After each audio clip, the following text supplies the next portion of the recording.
राम राम दोस्तों। कुछ लोग फेसबुक पर अपने पोस्ट में भर भर के लिख रहे हैं कि जयंत चौधरी ने नाक कटा दी, जयंत चौधरी ने सिर्फ 30 सीटों पर समझौता कर लिया, जयंत चौधरी सिर्फ अपने 25 कार्यकर्ताओं को टिकट दे रहे हैं। जाहिर सी बात है, कुछ लोग एक तरह से राष्ट्रीय लोकदल के खिलाफ माहौल बना रहे हैं। कुछ लोग इस तरह से लिख रहे हैं कि हम तो जयंत को वोट देने वाले थे, समाजवादी पार्टी के साथ सौदा कर लिया, वो भी इतनी कम सीटों में, अब हम जयंत को हराएंगे, इसने हमारे मान सम्मान को गिरवी रख दिया। हकीकत में वो लोग वो हैं जो कभी भी आरएलडी को वोट करने ही नहीं वाले थे।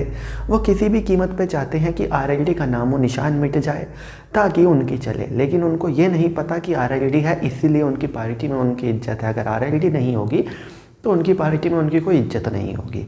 अब हम बात करने जा रहे हैं कि जयंत ने इतनी कम सीटों पे समझौता क्यों किया। जाहिर सी बात है, लोगों को लग रहा था आरएलडी 70 सीटों पे चुनाव लड़ेगी, लेकिन 70 सीटों पर लड़ने के लिए क्या क्या चाहिए पहले वो देख लीजिए। सबसे पहले चाहिए संगठन में ऐसे कार्यकर्ता जो सोशल मीडिया पर मजबूत हों। सोशल मीडिया पर यह चुनाव लड़ा जाना है, सोशल मीडिया पर आरएलडी के संगठन की हालत क्या है ये हम भी जानते हैं।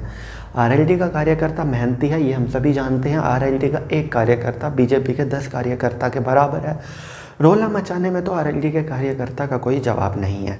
लेकिन 2009 के लोकसभा चुनाव पर गौर कीजिएगा, भाजपा के पास 5 सांसद थे। 2012 का उसके बाद विधानसभा चुनाव था, उसको हम कह सकते हैं ताकत के हिसाब से लोकसभा में आरएलडी के पास सबसे ज़्यादा नंबर थे।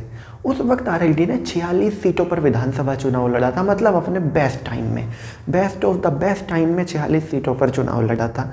2002 विधानसभा में 14 विधायक थे। 2007 का लोकसभा चुनाव 38 सीटों पर लड़ा था। तो कह सकते हैं कि अपने बेस्ट वक्त में 38 और 46 सीटों पर चुनाव लड़ा। 2022 के विधानसभा चुनाव के वक्त 0 सांसद हैं, 1 विधायक है। चलिए कह लीजिए 1 विधायक आरएलडी ने जीता, क्योंकि जीते तो वो आरएलडी के टिकट पर थे। इसके अलावा 6-7 सीटें ऐसी थी जहां पर दूसरे नंबर पर रहे और तीसरे नंबर पर कई सीटों पर रहे। तो अच्छा चुनाव लड़ा। 2017 में अकेले थे मोदी लहर में, लेकिन अंत में नंबर मायने रखते हैं, विधायक तो एक ही बना। तो जरा सोचिए, एक विधायक के साथ जयंत चौधरी बार्गेनिंग कर रहे थे, तो ऐसे में जितनी भी वो सीट ले आए ये अपने आप में एक बड़ी उपलब्धि है। अगर 30 सीटें वो ले आए हैं, ये भी कोई कम नहीं है। जो आरएलडी का सच्चा चाहने वाला होगा, जो सच्चा किसान हितैषी होगा, जो सच्चा पश्चिमी उत्तर प्रदेश का हितैषी होगा, वो इन 30 सीट में से 20 सीट आरएलडी को जिताने की कोशिश करेगा। और जो आरएलडी को चाहता ही नहीं, आरएलडी को उसने कभी वोट नहीं दिया, वो ये चाहेगा कि आरएलडी को किसी भी तरह आरएलडी के वोट काटो। ये कहो कि जी ये तो पलटी मार देंगे, जहाँ आरएलडी का आदमी खड़ा है वहाँ पर ये कहो कि आरएलडी तो टक्कर में ही नहीं है, मुकाबला बसपा और भाजपा में है, और इस तरह की बातें वो चलाते रहेंगे। जाहिर सी बात है, इस तरह का नैरेटिव सेट किया जाता रहा है वक्त वक्त पर। आलम यहाँ तक होता है कि अगर एक तरफ आरएलडी का उम्मीदवार है, एक तरफ बीजेपी का उम्मीदवार है, तो वो किसी निर्दलीय में अगर मुस्लिम खड़ा है तो वो कहते हैं वो टक्कर दे रहा है। जाहिर सी बात है, आरएलडी को नुकसान पहुंचाने के ये लोग तरह तरह की तरकीबें निकालते हैं।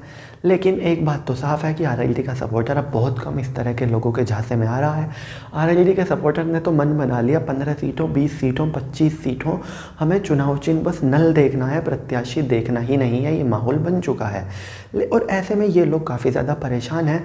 ऐसे में ये लोग आरएलडी का वो वोट बैंक तोड़ने की कोशिश कर रहे हैं जो भाजपा को हराने के लिए आरएलडी को वोट देना चाहता है। आरएलडी का वोटर नहीं है, उसको वो ये दिखाना चाहते हैं कि बीएसपी से मुकाबला है, ओवैसी से मुकाबला है भाजपा का, आरएलडी से मुकाबला नहीं है, समाजवादी पार्टी से नहीं है।